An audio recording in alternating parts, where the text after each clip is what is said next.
Today we sit down with footballer and content creator Beatrice Rogers. Beatrice is one of our youngest athletes that we've had on the pod, who is currently sponsored by Under Armour and has been presented with some incredible opportunities. Beatrice talks to us about playing with the boys on the playground at school before being selected as the first ever girl to play on the football team. Beatrice was selected for the FA Advanced Coaching Centre, allowing her the first step on the England youth pathway. Since then, she has played for Stevenage, Cambridge United and is now settled at London Seaboard.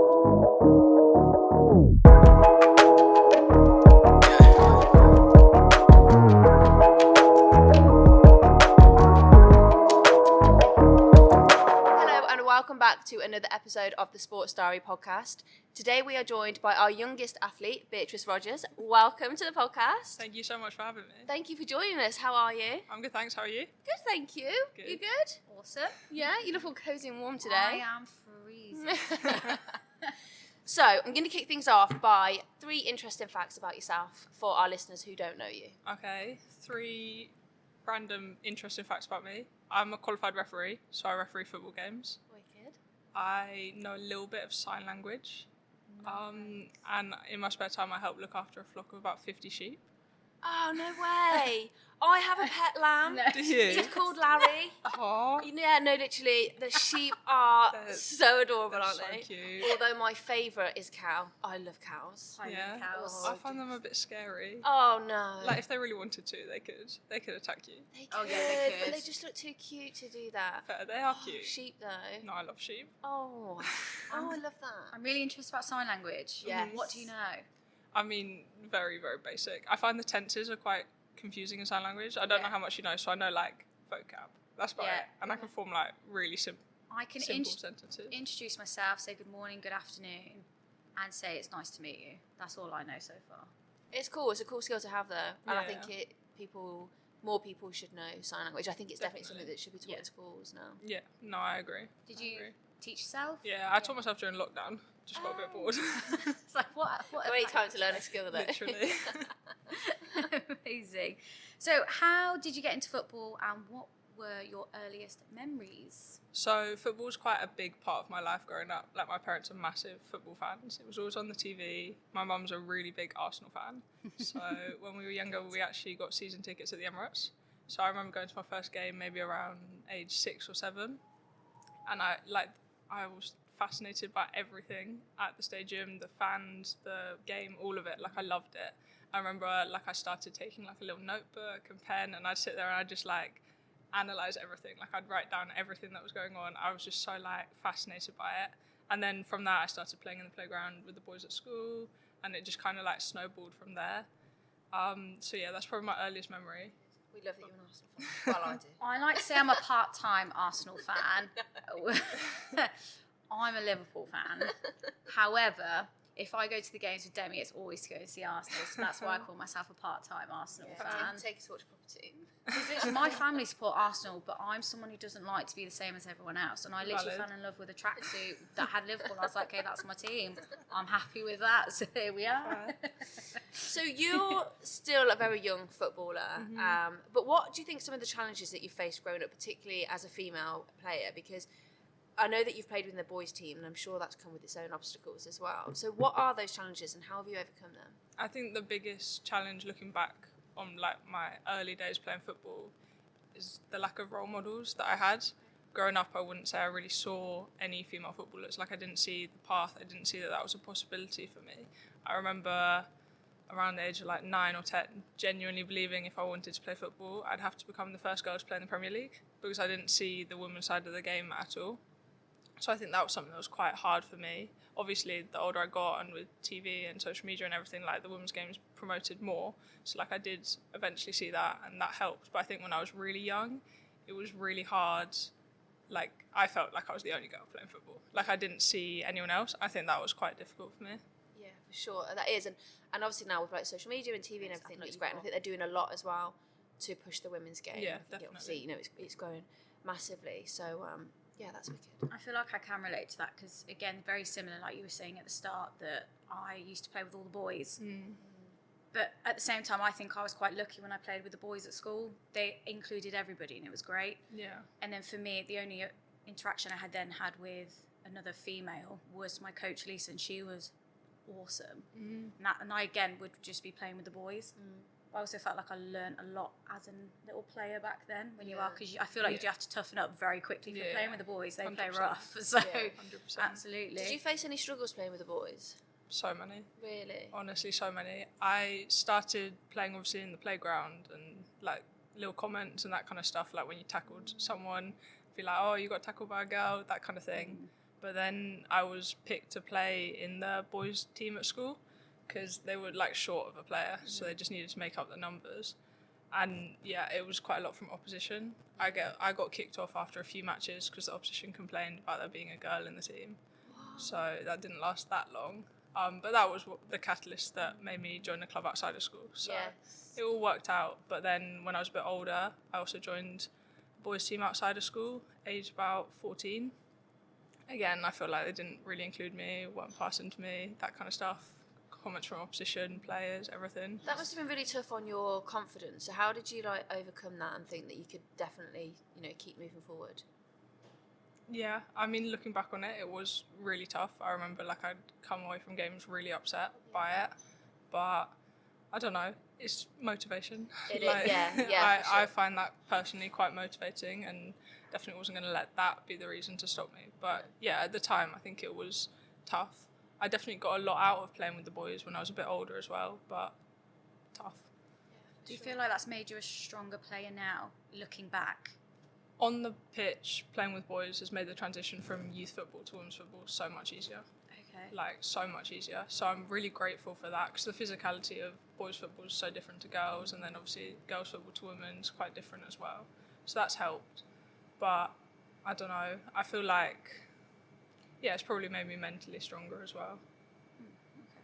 That's quite interesting, because I like very similar situation where you would go to matches and you were a mixed team. A lot of people don't realise that, just because of how much the women's game has changed so much.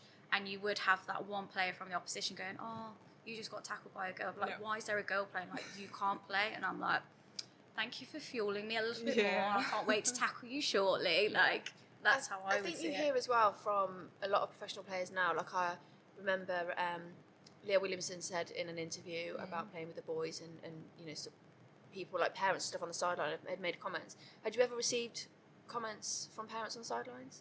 Not that I remember. Just the boys? If I'm honest, I don't hear much outside of the pitch when I'm playing. Okay. But no, you'd hear stuff on the pitch and that kind of thing, and like before the game, like you hear and notice stuff from others. But no, I think like the most important thing for girls when they're playing with boys is to have a really supportive coach.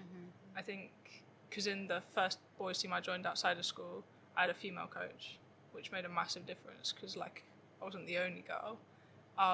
But later I played in the first team at school, under 18s, and male coach not very supportive of me and the team anyway. He didn't really want me there, and that kind of fed onto the players as well and didn't help. But I think the coach is the one who makes the biggest difference. Yeah, I think it is as well, because you look up to your coach, don't you? You look up to them for support, for morale, everything like that. And if they're not on side with having a female player, then it doesn't do the team any good, because then they're just feeding into that. Yeah, 100%. Just going back to your comment about not hearing much from outside, is that something you've had to train yourself to do, or do you just block out outside noise anyway? You've heard of like the flow state? Yes. I think that's exactly where I go when I'm playing football. Okay. I've genuinely come off the pitch before and been like, I'm soaking wet. Like, I don't remember it raining. Yes. Like, I'm so like... in the zone. Yeah, when I'm playing, especially now when I'm playing a bit higher level and it's a bit more difficult, like I'm so focused. I won't hear anything off the pitch. Like maybe I hear managers, people on the pitch, off it, nothing. Yeah, That's so you're almost zoned into people you need to be listening to and not the outside noise. Yeah, 100%. I mean, there's obviously times like the ball's out of play and you're going to grab the ball for a throw in and you can hear comments because you're not focused. But when I'm in like the game playing, I literally won't hear anything else. I feel like that's such a positive, but also could be potentially a negative, I guess, with that. As in, like, it's really good that you're fixing the game, but when it comes to, like, feedback, are you still in that zone, or is it more like, I'm off the pitch now, I'm good? What do you mean by feedback? Like after so it could be like, do you ever have, like, performance reviews, like, after how, or even, like, at halftime going, like, guys, you need to do this, this, and this? Or are you still in that zone and, like, yes, I can take it all on? Yeah, I feel like I've always been quite open to criticism. Like, I'm so I just want to improve. That's my main aim with football. So if you're going to tell me something, if a senior player in the team who knows more than me, they're going to criticise me for something, I'm open, I'm listening, because they know more than me and I want to learn from them. So yeah, I feel like I can still take criticism and stuff on at half time or after the game. That's so good.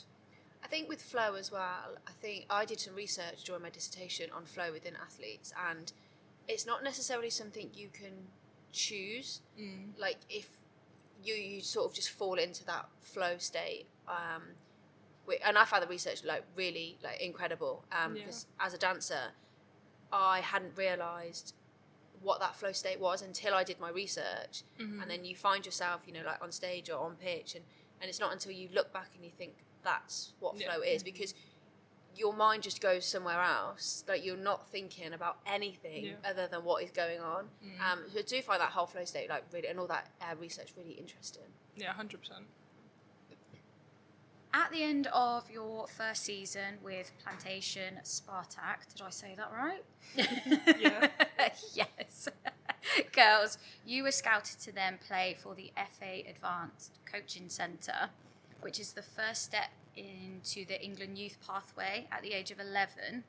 Could you tell us a little bit more what that experience was like for you and how did you fall into it? So I got scouted by one of the coaches running the under 12 age group at just like a summer tournament thing. I think the FA were running the tournament, and he was like interacting with me a lot during the day. I remember him pulling me off the pitch during a match to give me some tips or something, and I was getting so frustrated because I was like, I just want to play. Like our team are played down now because you pulled me off.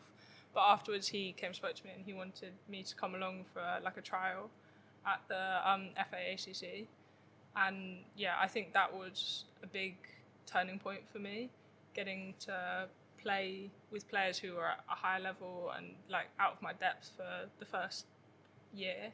I learned so much in that year. I think it was really, really inspiring and really exciting for me at the time too. I went to a national camp with ISFA, which is the Independent Schools FA.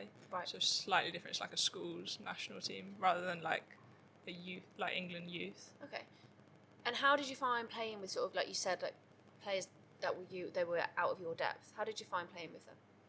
I mean, like when I was that age, and still am, like I just want to learn. I just want to get better and be the best player I can be. So I absolutely loved it. I remember around that time, I would say like I enjoyed training more than matches because I was learning so much from that training, whereas matches, the team was at a lower level and it just wasn't as much fun. Whereas the training there, like I absolutely loved every second of it. Like I'd come home and I'd like write in my notebook everything that we did at the training sessions and analyse everything. So I was so, I guess fascinated by it, like intrigued. I just loved the improvement I was seeing. It was a really, really fun time, to be honest. Do you journal a lot with your football? Yeah. So I have a notebook for all my training sessions. I'll like record everything that I did at training, and like at the bottom I put like what went well and like an even better if kind of thing. And I'll do the same for matches. So I'll do like a little summary of the match. I have my pre-match targets and my post-match targets. It's just something that I find useful to look back on, and you're like, this keeps coming up, like this is what I need to work on. Yeah, I think that's really interesting actually, because I hear a lot of people journal, you know, in various different aspects of their life. But I think for sport, I think that's really useful. Like you just said, things that you can learn on, things you can improve on, and things that keep coming up. Yeah. You can work on those things. Yeah. That's really interesting. I found that like after training and after match journaling like really useful, and I've done that for years. But something I've introduced more recently, is journaling before a game or before a training session to get myself into like the headspace I want to be. Yes. So if we're playing like a really physical, aggressive opposition, I want to get into like a physical, aggressive mindset. So I'll just journal, and it will be like, today I will be fearless, today I'll be physical, whatever. And I just find that a really useful tool to get me ready for a game. Yeah, it's almost like visualization, isn't it? Yeah. Have you 100%. ever done any work with like a sports psychologist? No, I find sports psychology really interesting though, and psychology generally. So I've done like my own research, and I love reading books and on it and that kind of stuff. But no, I've never worked with a sports psychologist. It's just really interesting that you've said it, because like visualization is such a big part of like sport, and we've spoken before on the pod about visualization when we were cheerleaders, sort of getting into that headspace and sort of visualising what's happening and what you're going to do. So I think it's a really cool tactic to use. How did you get into journaling? I've always, like I said, when I would go to the Emirates and I'd write, Yeah. like I've always done that. I used to write up like everything. Like I've got stacks of notebooks from when I was really little about football, and I'd cut out bits from newspapers. Like I don't know, it's something I've always done. I've always been really interested in. I don't know where it started, to be honest. Do you read any of those that you kind of look back on? I mean, very occasionally. They're up in the attic now.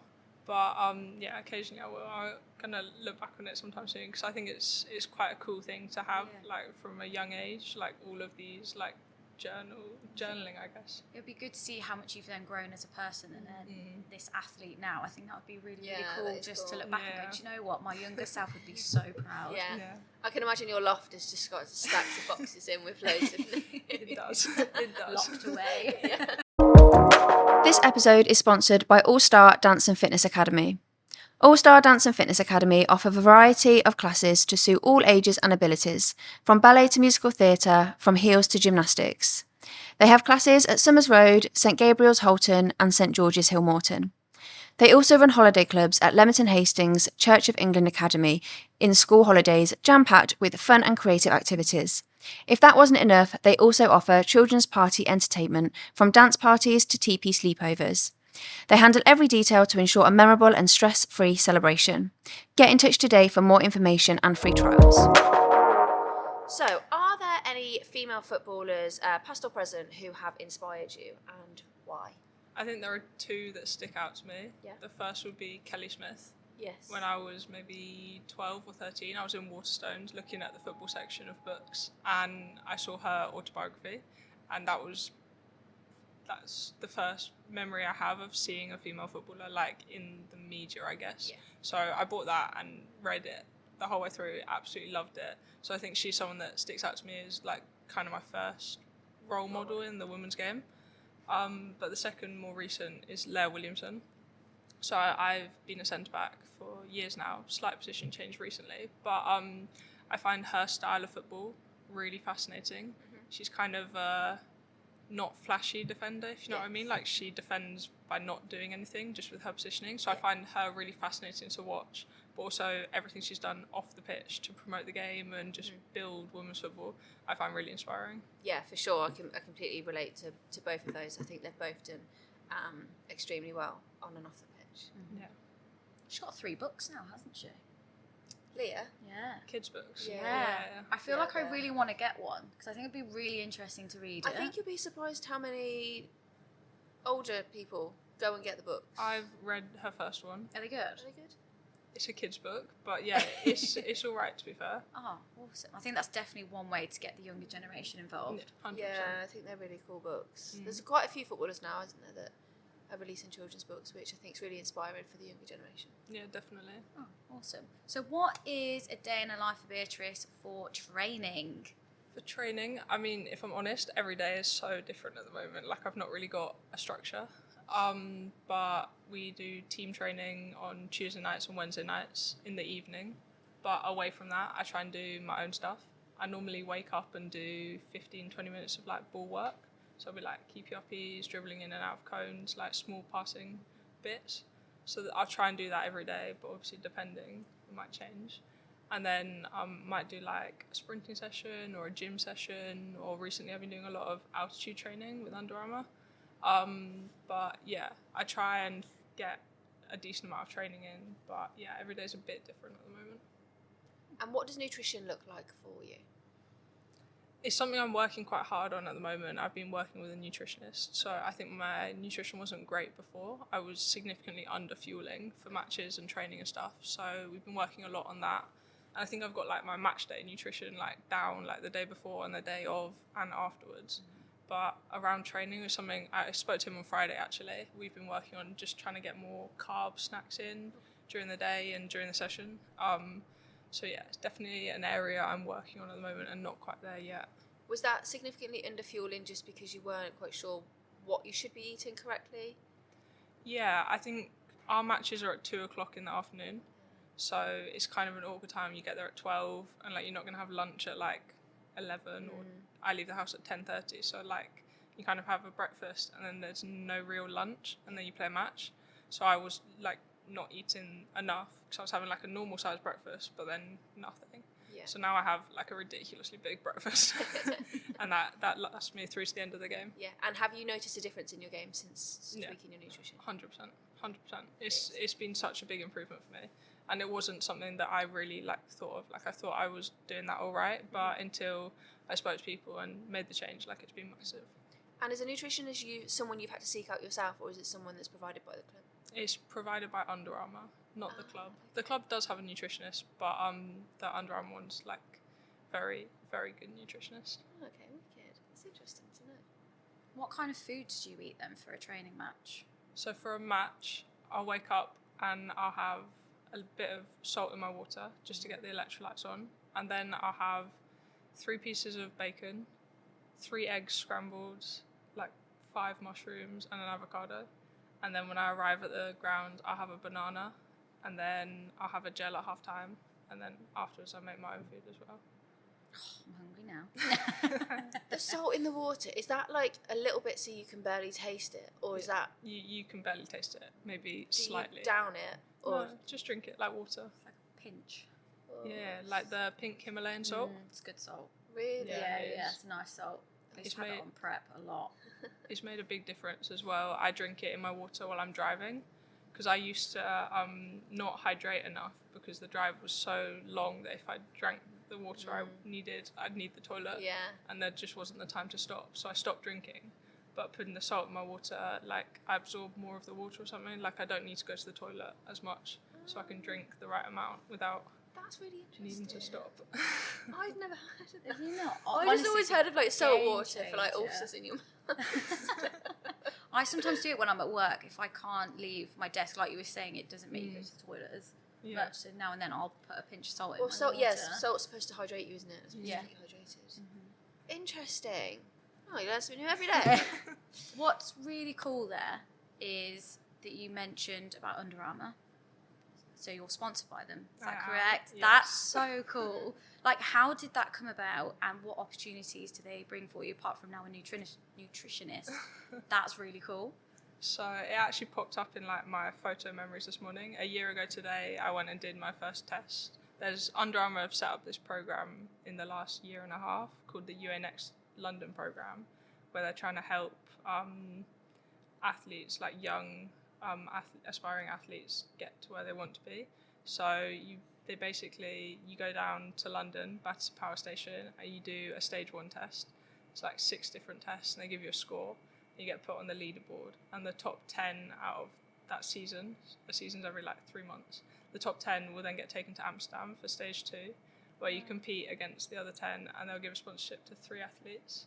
So you're doing more tests out there, like interviews, like everything, and yeah, they give it to 3 athletes every 3 months. That's amazing. What test did you have to do? All sorts. So the ones at Battersea, there's like a athletic intelligence where you're like tapping reaction speed. There's strength where you got to like squeeze, like grip strength, vertical jump height, a straight sprint, agility where you're like sprinting back and forth, and then like it used to be the bleep test, but now it's a max watt bike 3-minute test. So yeah, just a bit of everything. That's so cool. That's wicked. So do you have like a certain amount of time, like where you're contracted with the brand? Yeah, so the contract's 1 year. So I signed in February, so I've got a little bit left. And yeah, the opportunities they've given have been incredible, from promoting me and my story online to we have nutritionists, sleep experts, psychologists, like S&C coaches, football coaches, and we get other incredible opportunities to work both with the brand, but also we've done cryotherapy and infrared saunas and all sorts. It's been game changing for me. It's been like an incredible year, and I'm so incredibly grateful for Under Armour. That's amazing. Does sound awesome.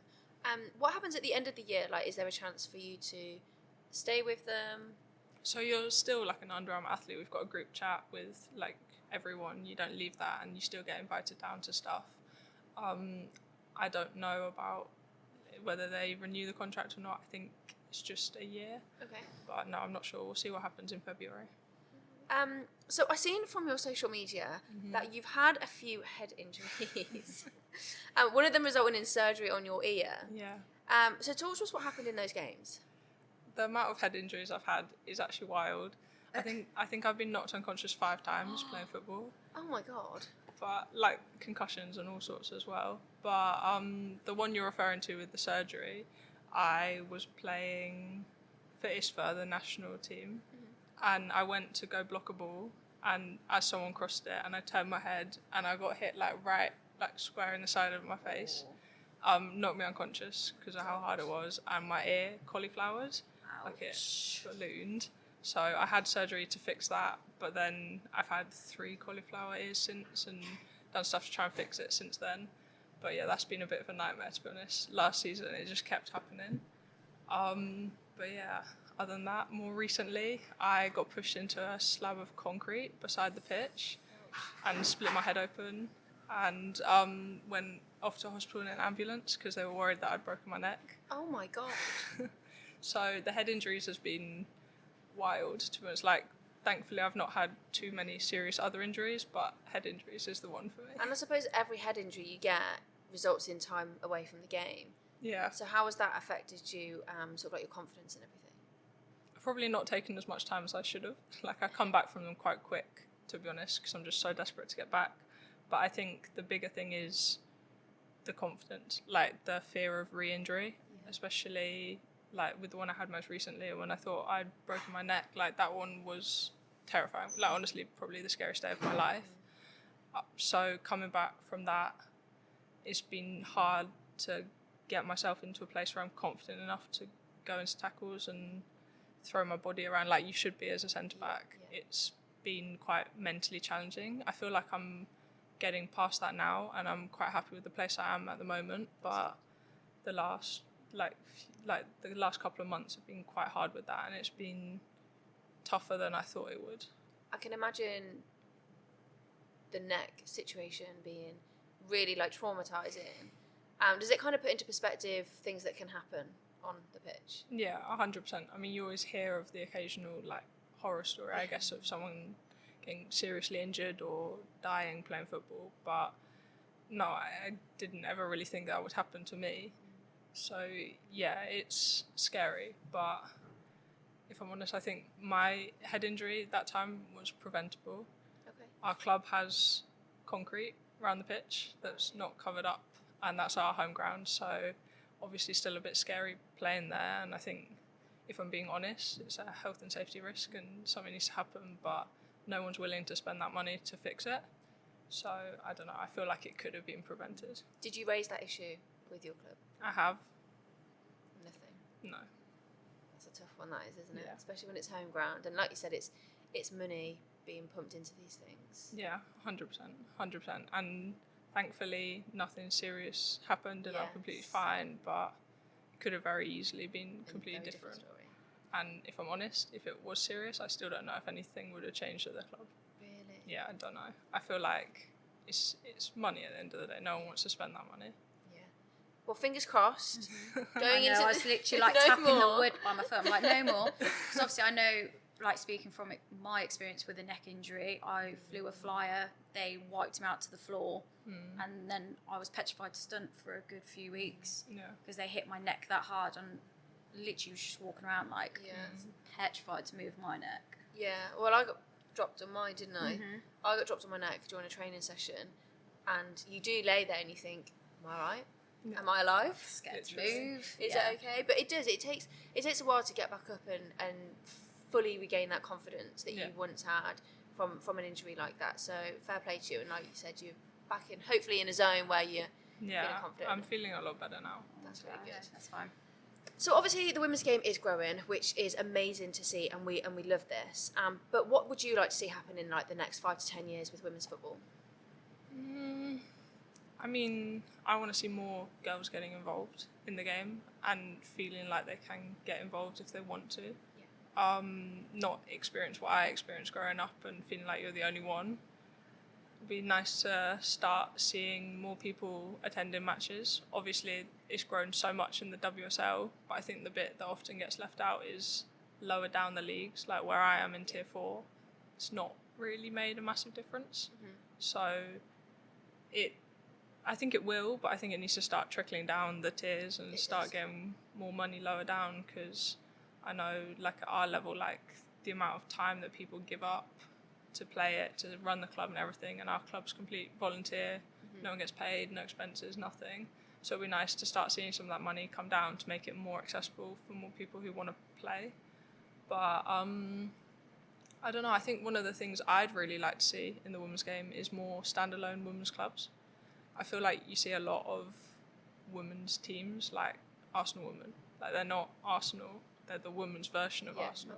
Which I think, as good as it is, it's a bit of a shame that you're not, like, our club, for example, I play for London Seawood, we're a standalone women's side. It's completely volunteer based, like, it's trying to promote the women and help give us the opportunity and the spotlight if we want it. And I think that's really incredible, but it would be nice to see more of that, that would be nice, because I think there are advantages to being a women's club, and that you're not, don't have that name of, like, something woman, you're just you. Yeah. Which I think's really nice. Have you noticed a difference being at the club you're at now, being a standalone women's team, compared to, because you were at Cambridge United, which obviously is a women's team off a men's team. So have you noticed a difference moving? The money, there's less of it. Yeah. Cambridge United had a bigger budget than London Seawood do. So that's the biggest thing. But I don't know, I quite like the standalone women's aspect of the club. I think it makes it quite a nice environment. And I mean, there's the element of, before I could say I play for Cambridge United, everyone knows that, and now I'm like, I play for London Seawood, and everyone's like, who? Which obviously isn't as great, but no, I think there does need to be more of it. I think it's an important thing that, like, women's clubs can stand by themselves, because when they're connected to a men's team, you have, like, what happened with Manchester United women. The men's training ground gets shut down for works, and they send them into the women, and the women get, like, a porter cabin, which isn't how it should be at that level, especially. So I think you can you look at it as well with Arsenal supposed to be playing Bayern Munich at the Emirates, 100%. which then got moved to Bournemouth because the men were playing Crystal Palace. So yes, I think there's still a lot of challenges that are still ongoing, but it is still nice to see the growth that's happened now. But completely hear you, like, lower down the league. I mean, I go to watch Rugby Borough women quite a lot, and they have a great fan base, but, you know, like you say, we'd like to see it trickle down those tiers. Yeah, 100%. Sure. So what are your personal and professional goals for the next few years in football? I mean, obviously, the ultimate goal is to play as high as I can.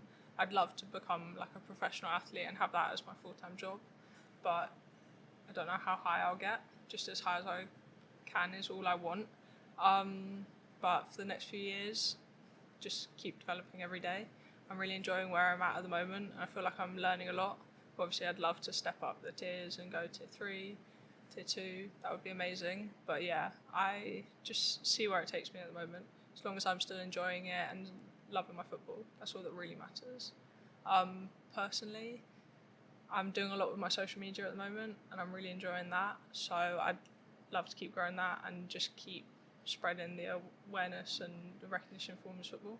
Have you roughly got an idea, let's say, when you get to tier 2, if you got an idea of going, actually, I would love to play for this team and I'd love to play for that team? I mean, obviously there are certain, like, I support Arsenal women. I'd love to play for them, but if another team comes around and is like, come play for us, I'm never going to turn that down. Mm-hmm. Like, I'd be happy playing for any of those clubs. I wouldn't say there's really one that I'm like, I have to play for this team. Mm-hmm. Like, if any team will have me, I'll go. Yeah. It's an incredible opportunity if it's just given to you. You would just go, yeah, absolutely, sign me up, coach. Yeah, I think it is. I think it's about those opportunities, and you have to grab them because they don't come around very often. And I think going to any team, you know, whether it's in your tier now or above, be opportunities to grab to be able to learn and develop, like you said. Yeah. For sure. So finally, what do you think is the most important thing that we can do to encourage more girls play football? I think the biggest thing is seeing the role models. I think for me, I didn't have that, and I suspect that in my kind of like age group of people, that probably put a lot of people off playing football. They didn't see the pathway, the opportunities. So I think that's probably one of the most important things, having those role models, and so young girls can see, I can do that if I want. They don't all have to want to be footballers, but they all have to be able to see that that is a possibility and an option for them. I think another thing, kind of like I said, I think coaches are really important. So having good level, fun coaches for the younger age groups at grassroots, I think that's so important. I know you get a lot of parents running teams at that age group, and they can make it overly competitive when that's not what it's supposed to be about. So I think that's probably something that's important and maybe needs a slight change, because I know for me, when I was getting into football, coaches made such a difference for me. Coach that I got on with made it fun, made it challenging, like just a bit of everything, but not too competitive. Not making that all that it's about. So I think that's something that's quite important. But yeah, that and role models. Yeah. Do you have younger teams off your current team? No. So is it just your age group? The club don't have a budget to set up younger. So it's, yeah, because I was just going to say that the normally when you're playing in that sort of like first team, and you have your younger teams, you're obviously then a role model to them as well. So yeah, role models and coaches, I think, are a huge one. And I think it's good that you really want to push social media, because I feel like if you have got that younger team, you can, because I feel like social media is such a powerful tool if it's used in the right way. Yes. And it sounds like you are definitely using it. Yeah. And one of my favourite videos you've done is like, you can tell if someone's a footballer and you just start dribbling a stone down the road. That like literally made me laugh so much. And I was like, that is so true, because I'll try as far as I can kick a stone. As long as it doesn't hit a car, we're fine. But yeah, no, keep doing it. You're smashing it. Thank you. Yeah, for sure. So we look forward to sort of see where your career takes you. But thank you so much for joining us on the pod today. You've been a great guest. Thank you so much for having me. Thank you so, so much. So as normal, if you like what you hear, please like, rate and subscribe. Tune in every other Monday. You don't want to miss out the incredible guests we have lined up for you. I'm Demi. I'm Nat. Bye.